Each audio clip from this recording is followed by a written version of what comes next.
Hei på deg. Nå skal vi snakke om penger. Her får du spørsmål fra muntlig norskprøve om økonomi og priser og hva som er viktig for en trygg økonomi. Får idrettsstjerner for mye penger sammenlignet med andre yrker, eller er lønnen deres rettferdig basert på deres innsats og popularitet? Det er et vanskelig spørsmål fordi det avhenger av perspektivet.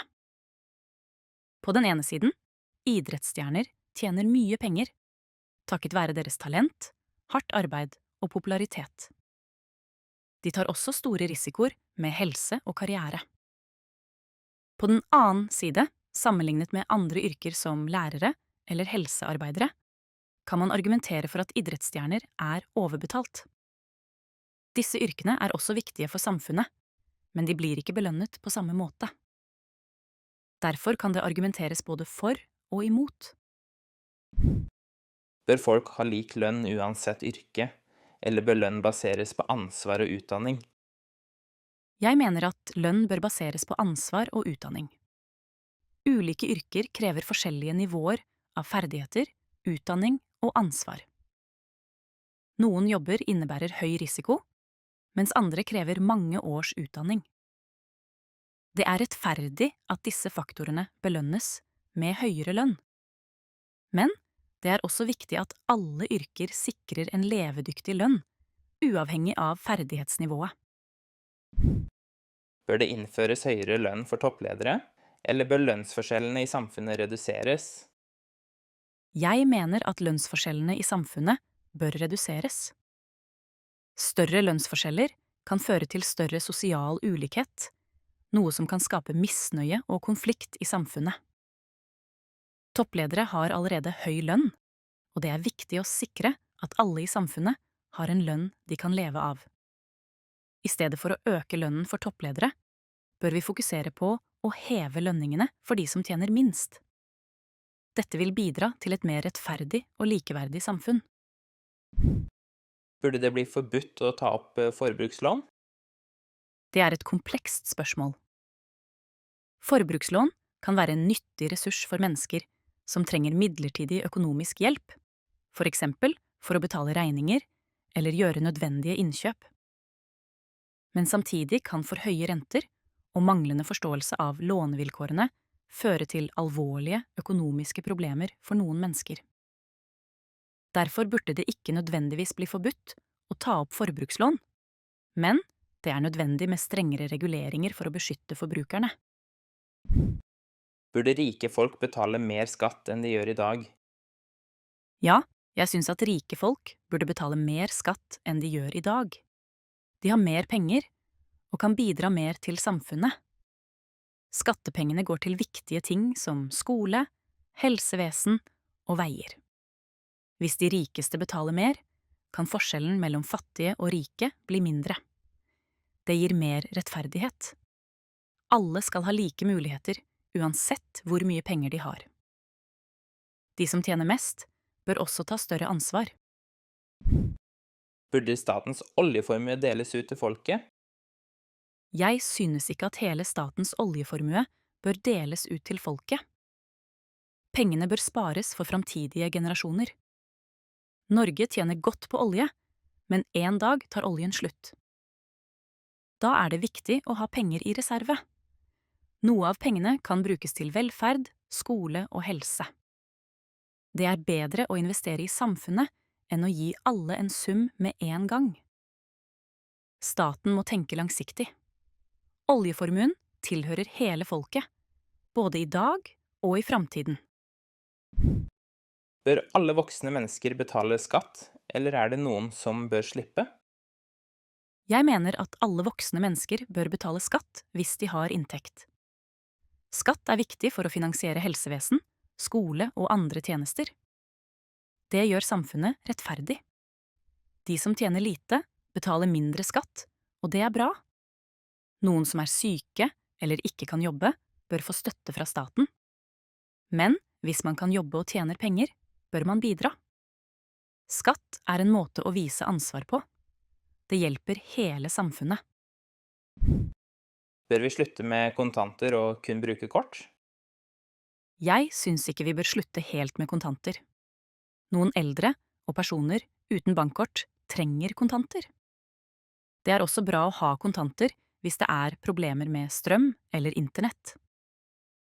Kort og mobilbetaling er praktisk og raskt, men ikke alle kan bruke det. Kontanter gir folk valgfrihet. Det er viktig med et system som fungerer for alle. Derfor bør vi beholde både kontanter og kort.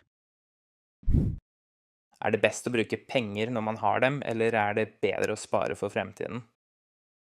Jeg syns det er best å spare penger for fremtiden. Det er lurt å ha penger i tilfelle noe uforventet skjer, som sykdom eller problemer med jobb. Hvis man alltid bruker alt med en gang, kan man få økonomiske problemer. Samtidig er det også viktig å kose seg litt og bruke penger på ting man liker. Balansen er viktig. Man kan spare litt og bruke litt. På den måten har man trygghet og glede. Sparing gir frihet og trygghet i fremtiden. Er det billigere å bo på landet enn i byen? Ja, det er ofte billigere å bo på landet enn i byen. Hus og leiligheter koster som regel mindre. Det er også billigere med parkering og noen tjenester. Men på landet kan man trenge bil, og det koster også penger.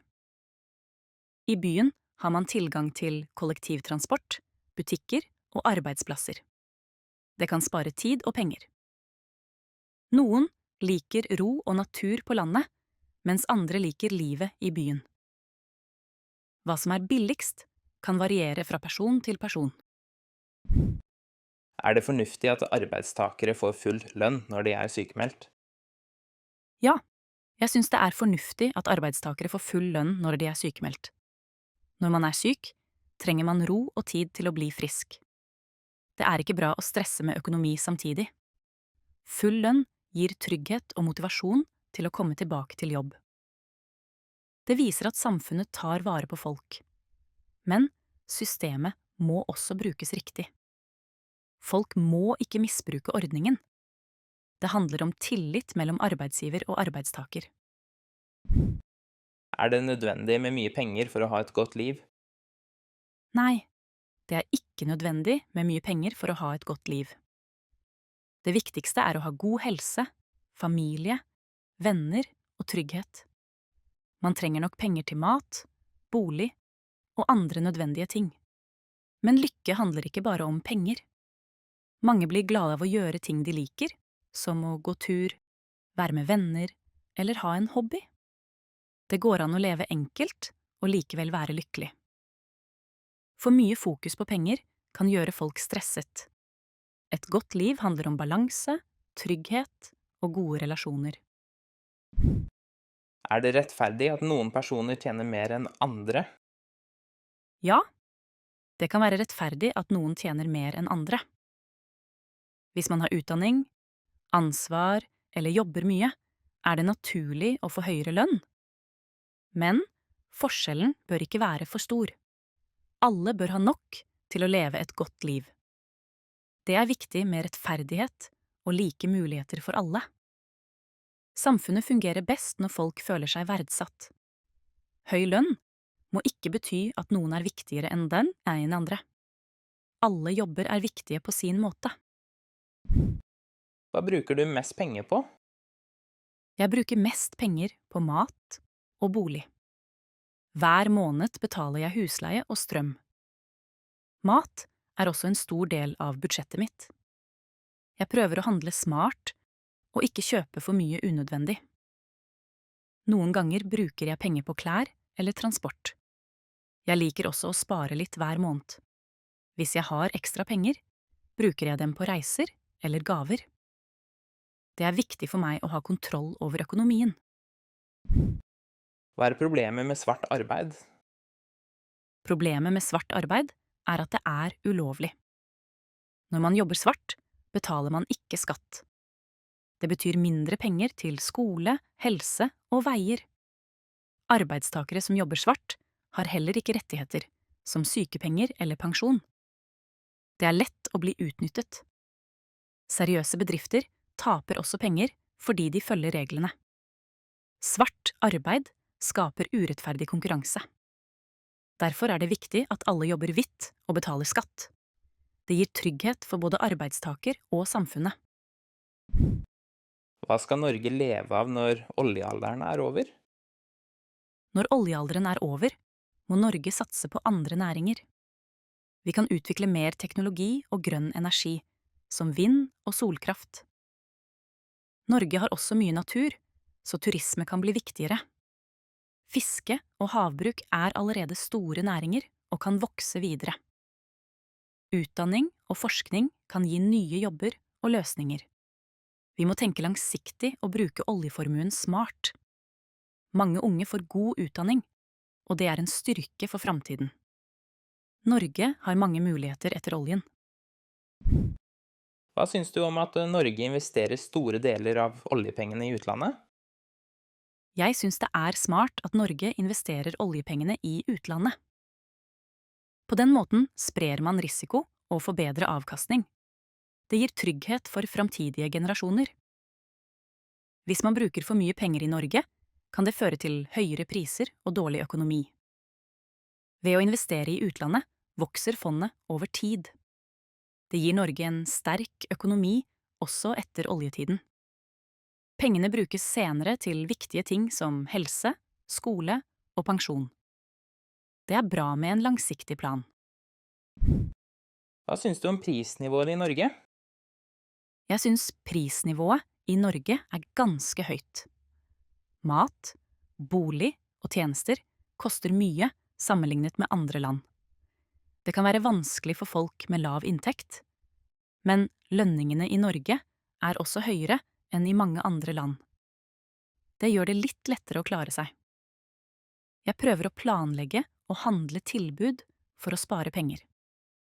Det finnes også gode offentlige tjenester som skole og helse, som er gratis eller billige. Selv om prisene er høye, får man også mye igjen. Men det er viktig at prisene ikke blir for høye for vanlige folk. Hvordan er prisene i Norge sammenlignet med i hjemlandet ditt? Prisene i Norge er høyere enn i hjemlandet mitt. Mat, klær og tjenester koster mye mer her.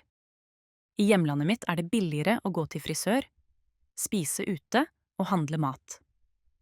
Men lønningene i Norge er også høyere, så man kan klare seg bedre. I Norge betaler man mer, men man får også gode offentlige tjenester.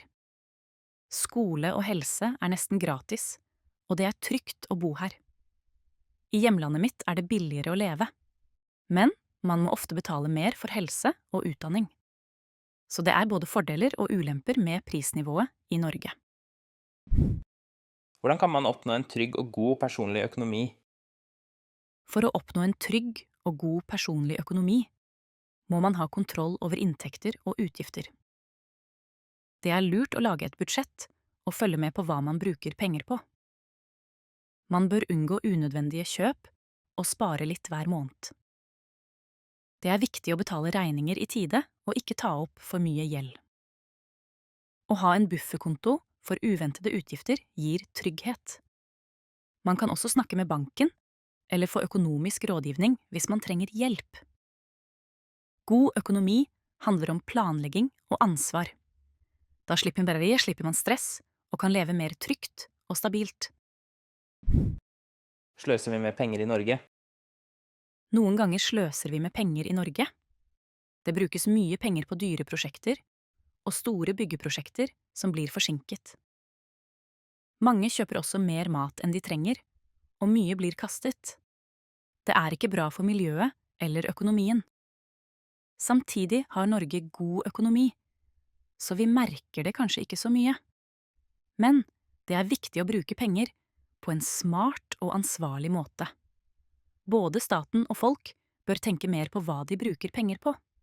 Da kan vi spare mer og hjelpe dem som trenger det.